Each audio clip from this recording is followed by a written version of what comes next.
Dans cette vidéo, nous allons voir comment nous pouvons en fait créer un objet 3D sur base de photos. Donc c'est de la photogrammétrie, un mot imprononçable, bref. Et donc pour ça, il y a plusieurs logiciels bien sûr qui sont à notre disposition, mais il y en a surtout un qui est gratuit qui s'appelle Meshroom. On va voir ça dans 2-3 minutes, mais voyons tout de suite le résultat et le pourquoi c'est intéressant. Donc voici une statue qui est dans Unity. Donc pour un projet, notamment, elle va servir cette statue pour la salle Tallinn. Et donc comment est-ce que on obtient cette statue? Donc c'est en utilisant une série de photos. Donc en fait vous savez très vraisemblablement que certains d'entre vous sont partis à Tallinn et notamment dans leur devoir là-bas ils devaient photographier une ou deux statues en tournant autour et en prenant plusieurs photos de manière à pouvoir après la recréer en 3D. Alors évidemment on n'est pas passé par un logiciel de sculpture 3D où on commencerait à créer les formes et tout et on redonnerait une texture et tout. Non, ici l'idée c'était d'aller rechercher quelque chose qui était réel dans la ville de Tallinn, avec la tache de vin, ce truc, avec le caca de pigeon, enfin la totale quoi. Et donc on récupère tout ça avec ce logiciel qui va non seulement remodéliser l'objet, mais en plus récupérer la texture sur base des photos. Alors ces photos, voyons tout de suite ces photos. Alors elles sont ici, voilà. Et donc ces photos, elles sont notamment grandes. Ce sont des photos qui ont un format de 5000 pixels sur 5184 pixels sur 3456 pixels. Donc il faut de grandes photos très détaillées, il faut qu'elles soient nettes, elles ne peuvent pas être floues. Et idéalement il faudrait pas trop de fond, en fait un fond le plus neutre possible et idéalement aussi un seul avec une définition. Donc ici ce qui va aider le logiciel, c'est qu'il y a des feuilles à terre par exemple. Les feuilles à terre sont des patterns que le logiciel peut facilement repérer. Et c'est un peu comme des points de tracking, donc il peut repérer ces différents points dans chaque image et donc se retrouver la position de la caméra grâce à ce genre de points. Donc ça tombe bien qu'il y a ça, sinon des pavés ça fait très bien l'affaire aussi, ou en tout cas quelque chose d'assez facile. Excusez-moi, un petit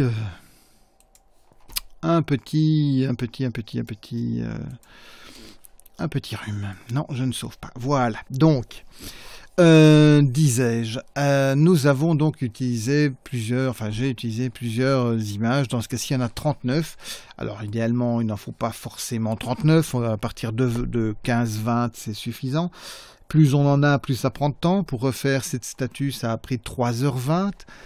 3h20 sur une machine pas trop lente non plus, donc oui c'est vrai ça prend du temps, mais ça prend beaucoup moins de temps que si on devait le modéliser et le retexturer, puisque ici la texture est faite aussi automatiquement. Et donc on va un peu voir comment tout ça fonctionne et qu'est-ce que ça sous-entend. Alors donc on a bien vu déjà, il faut que les photos soient de bonne qualité, soient dans un format suffisamment grand, donc je ne sais pas combien de millions de pixels, mais enfin déjà pas mal. Il faut que les photos soient nettes et bien éclairées, idéalement avec un ciel blanc, où il n'y a pas trop pas une lumière trop pointue, trop définie, pas un soleil pimpant. Un soleil bleu ça pourrait aller, mais à condition de ne pas être en plein soleil avec des ombres très marquées, parce que les ombres très marquées ne fonctionnent pas.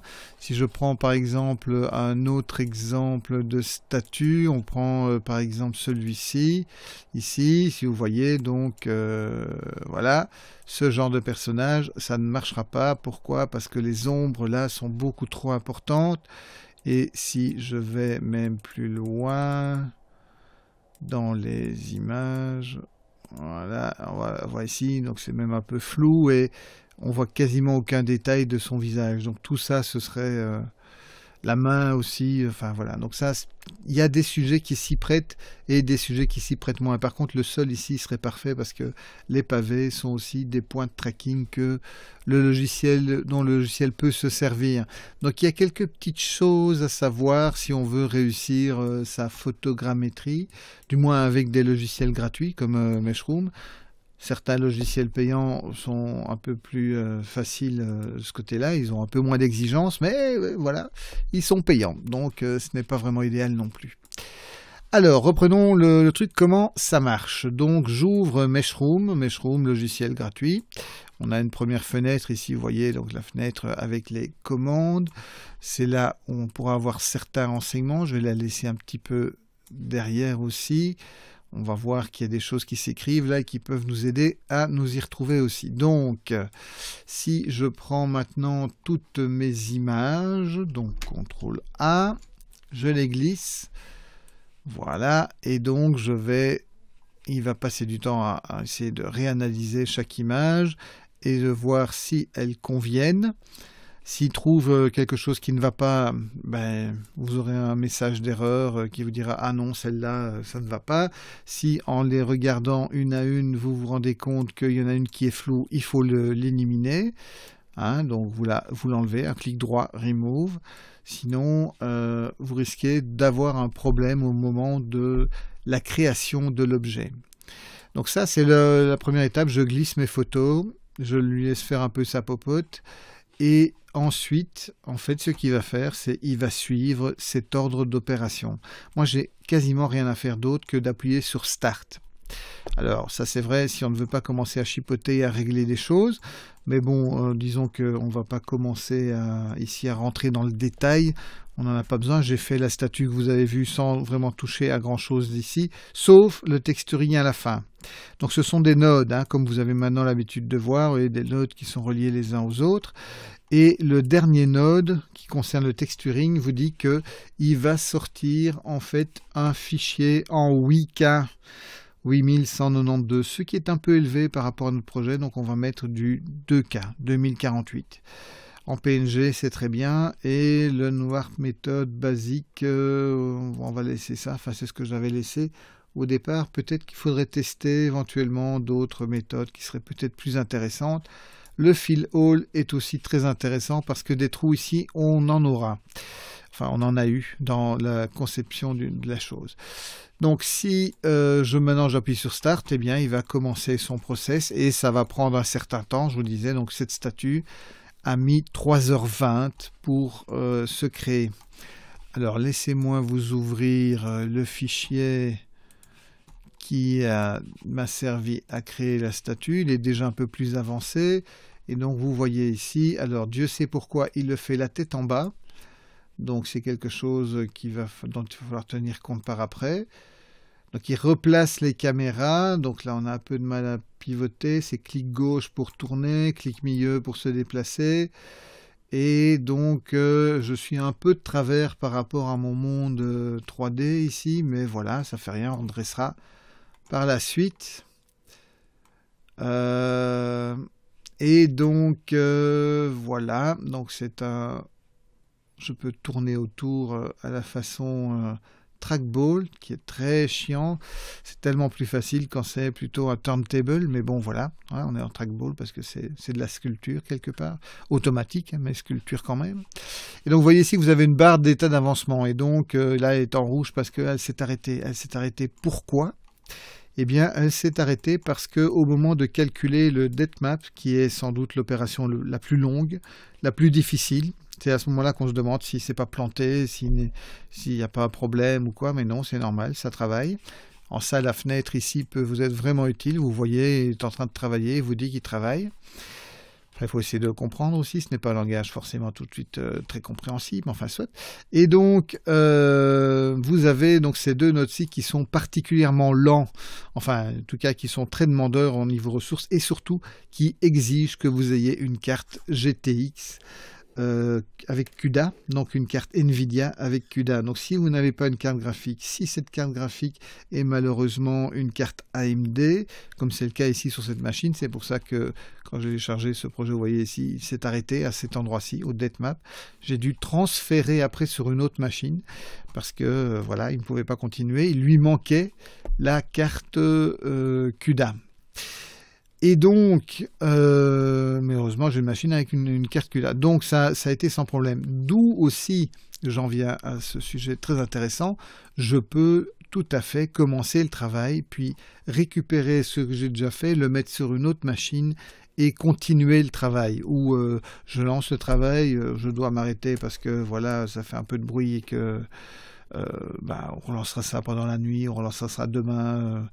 À un moment ou l'autre dans la journée, eh bien, je peux arrêter le travail et le relancer par la suite. Parce qu'en fait, la manière dont travaille Meshroom, c'est qu'il enregistre dans un dossier cache. Donc là, je suis dans le dossier Meshroom. Ça ne s'installe pas ce dossier, c'est comme Blender. Hein. Vous pouvez l'utiliser depuis une clé USB, depuis votre bureau, depuis n'importe où. Et donc, il a ce dossier cache dans lequel il y a chaque étape de ce qu'il a fait. Et donc, il s'est arrêté au DateMap, par exemple. Et bien voilà, vous avez dans ce dossier tout ce qu'il a fait ou qu'il n'a pas fait. Dans le cas du fait de ne pas avoir de carte CUDA. Et donc, vous pouvez prendre tout ce dossier, donc sur mon bureau, là j'ai mon dossier Meshroom, je prends tout ce dossier, hop, je le mets sur l'autre machine. Bon, évidemment, il faut que j'emporte aussi les images. Hein. Les images doivent être au même endroit par rapport, ici tout était sur le bureau, donc ça marchait bien. Sur l'autre machine, j'ai tout mis sur le bureau de la même manière. Et donc, à partir de là, il retrouve sans problème ses billes et il peut continuer sans aucun souci. Alors, donc, une fois qu'il a fait sa popote, donc 3 heures de travail quand même, il va mettre dans le dernier dossier, il va mettre un OBJ. Alors, ça se passe dans un dossier ici. Il va mettre un OBJ. Un OBJ, c'est un peu un fichier comme le JPEG pour la 3D. Donc, c'est un genre de fichier qu'on peut lire dans tous les logiciels 3D qui existent. Et il va mettre 3 fichiers texture dans ce cas-ci, parce qu'il a divisé sa texture en 3 parties. Donc c'est vraiment 3 parties distinctes, 3 images. Il y aura 3 matériaux sur l'objet. Et donc j'ai cet objet texturé, prêt à être importé dans ma 3D. Donc en ce qui nous concerne, nous, on va récupérer un mesh qui est très intéressant, mais qui est très lourd en polygones. Et donc on va devoir l'alléger de manière à pouvoir l'utiliser après dans Unity. Et c'est ce qu'on va voir maintenant. Donc, je ferme tout ça. Voilà, je vais ouvrir mon Blender et dans Blender, je me débarrasse de ce cube. En passant, c'est la version de ce 26 avril. N'hésitez pas à récupérer les Blender le plus récent possible. Toujours aller sur la page de download de Blender et récupérer, tester, essayer 2.8 parce que ça va, ça marche bien. C'est pas si instable que ça et donc on peut encore faire pas mal de choses avec même si c'est pas encore la version officielle. Alors, je vais importer, parce que c'est un OBJ, je vais importer le fichier qui se trouve donc sur mon bureau, dans mon dossier cache dans texturing, dans le premier dossier ici, j'ai mon texture mesh OBJ, je l'importe, ça met un certain temps, ah oui, alors là je vais avoir un problème, en fait j'aurais dû mettre le up en -y up pour l'avoir directement retourné, enfin c'est pas grave, on va le retourner dans la 3D, donc il va être la tête en bas, au lieu d'être la tête en haut, mais c'est pas bien grave. Et donc, voilà, donc il s'est finalement chargé, ça a mis un peu de temps aussi parce que beaucoup de polygones, donc vous voyez la tête en bas et vous voyez qu'il a essayé de refaire des arbres, du sol et tout. Moi ce qui m'intéresse c'est la statue qui est là. Donc dans un premier temps je vais me mettre en vue orthographique, donc le Alt enfoncé et le clic milieu et je glisse ma souris, voilà je me mets ici, je vais faire une rotation en X, hein, puisque ça c'est l'axe Z, ça c'est l'axe Y, donc RX, et je vais redresser ça pour que ce soit plus ou moins droit. Je me place avec le Alt enfoncé, clic milieu, je glisse. Là, j'ai glissé vers la gauche et donc je me retrouve dans la vue, dans le bac orthographique. Dans ce cas-ci, et je peux encore faire une petite rotation en Y pour essayer de redresser au mieux. Voilà, donc c'est ça qui m'intéresse, hein, tout le reste ne m'intéresse pas. Donc je vais revenir en vue 3D, enfin vue perspective, et là je vais me débarrasser de ce qui ne me convient pas. Donc le mieux c'est déjà de se mettre en X-ray, comme ça je peux sélectionner. Donc en sous-objet, je peux aller sélectionner les faces qui vont m'intéresser. Alors ça prend un peu de temps aussi, parce que beaucoup trop de faces. Donc là j'en ai 2 551 000 de faces, donc forcément pas vraiment utilisable. Et donc, oui... Ah oui, non, en fait, il ne marchera pas parce qu'il faut d'abord être sûr que je n'ai pas tout sélectionné, la caméra, le light, etc. Il me faut juste l'objet. Voilà, et là, je vais sélectionner en sous-objet. Voilà, je suis en sous-objet. Je suis en mode face.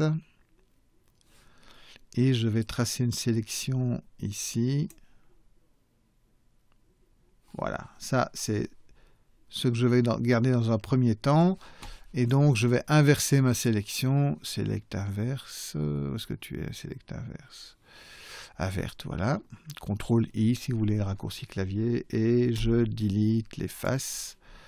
Ça va être un peu plus léger. J'aurai déjà plus de 2 500 000. Peut-être plus que 1 800 000. Allez, on gagne du terrain. Donc ici, je vais aussi sélectionner. Majuscule, sélectionner.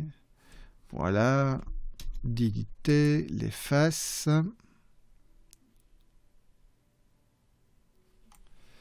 Et ainsi de suite. Et donc comme ça, je vais nettoyer, ici enlever les bords et tout.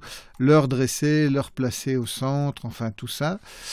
Donc comme je l'ai déjà fait, c'est le plus simple, c'est d'aller ouvrir ce que j'ai appelé le statut ARS. Donc pour le moment, j'ai tout laissé dans le dossier Meshroom. Voilà, donc je peux enlever la transparence, et donc voilà mon mesh, et je peux tout de suite voir en passant en shading, dans le workspace shading, que en fait, effectivement, voilà, j'ai récupéré aussi les matériaux et la texture, donc je n'ai même pas besoin de tracasser. Il m'a créé un matériau, il m'a récupéré les textures, en fait les 3 textures, hein, si je vais voir dans le détail, quand je suis ici dans les matériaux, donc c'est plus bas ici maintenant, ça a bougé depuis 2-3 semaines maintenant. Ils ont redistribué la manière dont les icônes sont ici placées, enfin les tabulations sont mises. Donc tout ce qui concerne matériaux, c'est ici en bas. Et donc on voit que j'ai 3 matériaux avec les 3 images qu'on a vues tout à l'heure, donc récupérées. Et on voit bien le détail, le caca de pigeon, la tache de vin, enfin tout ce qu'il faut pour que ça fasse réaliste. Ok, la seule chose, c'est que j'ai quand même 1 547 000 polygones, et ça, c'est trop. Ça ne peut pas le faire. Donc, je vais en Layout. Je veux toujours trop loin. Moi, c'est Layout. Donc, ça, c'est mon Workspace Layout. Ok, donc l'idée, c'est que je vais décimer ces polygones pour en avoir beaucoup, beaucoup moins. Donc, pour ça, je dois être en mode sous-objet. Donc, tabulation. Pour passer en mode sous-objet, je vais me mettre en mode face. Je vais me mettre aussi en transparence. Donc, je suis en transparence, là, donc en X-ray. Ouais, en shade, mais ça, c'est pas hyper important. Et je suis en sous-objet en mode face. Et je vais sélectionner tout ça. Et je vais aller décimer. Donc, c'est dans Cleanup, décimer géométrie. Quand j'active ça, j'ai ici une fenêtre fermée que je peux ouvrir avec le petit triangle là, et je peux déterminer un ratio. Donc ce sera vraisemblablement quelque chose comme 0,012. Non, on peut même peut-être descendre à 0,01.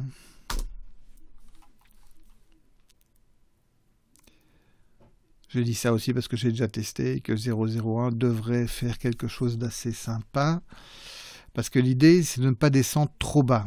Et c'est de ne pas rester trop haut. Parce qu'on a quand même 1,5 million, il faut en éliminer. Donc là, on se retrouve avec combien 15 400 polygones. Ce qui est largement bien. Mais peut-être peut mieux faire. Alors essayons 0,9.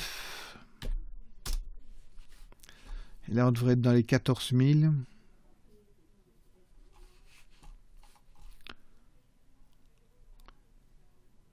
« 009. Il calcule. Ouais, voilà, à peu près 14 000 polygones. Donc ça devrait être bien. Voyons en mode objet. Je vais venir en shading. Et je vais voir si j'ai pas trop d'étirement sur la texture. Voilà, ici ça tire un peu. Ouais, là aussi ça tire. Enfin bon, c'est tout à fait jouable. C'est pas sur ce genre de texture, c'est pas trop dommageable. Avec ce mouchetage là qui est dû à la nature de la pierre, bah ça passe. Sur un autre, peut-être que je pourrais pas me permettre ça si j'avais une texture plus détaillée. Je devrais peut-être rester avec plus de polygones, mais là 14 000 c'est bien. Ça peut le faire. Donc j'ai maintenant mon objet, il est texturé et il a un nombre de polygones tout à fait intéressant. Donc avec l'objet sélectionné, je peux faire un export en FBX en cochant bien le Selection Only et aller mettre dans mon projet, mettre cette statue. Et donc c'est ce que j'ai fait précédemment. Et une fois que vous avez fait ça, vous pouvez retourner dans Unity et faire les opérations suivantes. Donc ici j'ai pas besoin de le faire puisque je l'ai déjà fait. Donc tout ça je vais fermer. Ok, je quitte sans sauver. Je vais revenir dans Unity.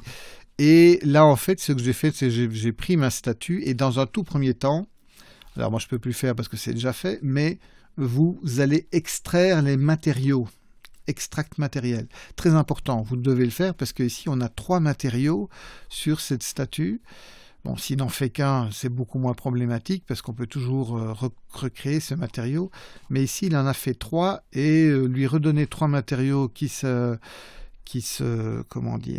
mettent au bon endroit, c'est pas forcément évident puisque c'est la machine qui l'a fait, qui a sélectionné elle-même les polygones où elle mettait ses matériaux. Donc, il vaut mieux récupérer ce qu'elle a fait plutôt que d'essayer de réinventer la roue. Donc on extrait ces matériaux.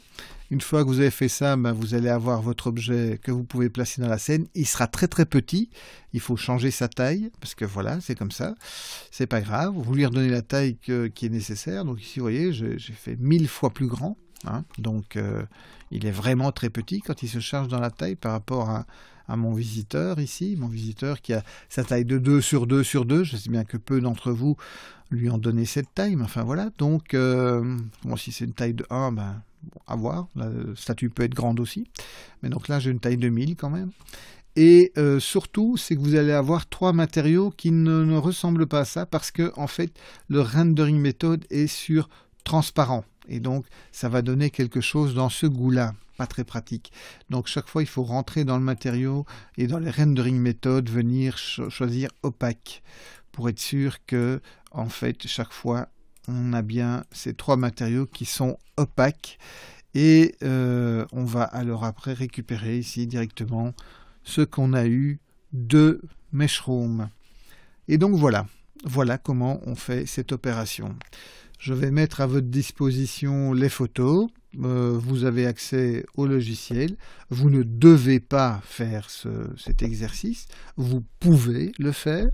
Hein, voilà, c'est pas une obligation. Donc j'imagine que beaucoup d'entre vous ne le feront pas, mais c'est pas mon problème. Mais si vous avez envie de vous y essayer, vous aurez tout ce qu'il faut pour le faire. Alors, j'ai une autre statue aussi elle était un peu plus rapide. Donc là sur ma machine, elle a mis un peu moins d'1 heure pour calculer. Donc je mettrai aussi les fichiers. Donc vous aurez aussi le lien pour cette autre statue si vous voulez essayer celle-là à la place de celle-ci. Mais n'oubliez pas, il vous faut une carte avec CUDA. Si vous n'avez pas une carte graphique avec CUDA, vous ne pourrez pas aller au bout du process de création de la statue. Et bien voilà. et à bientôt pour de nouvelles aventures.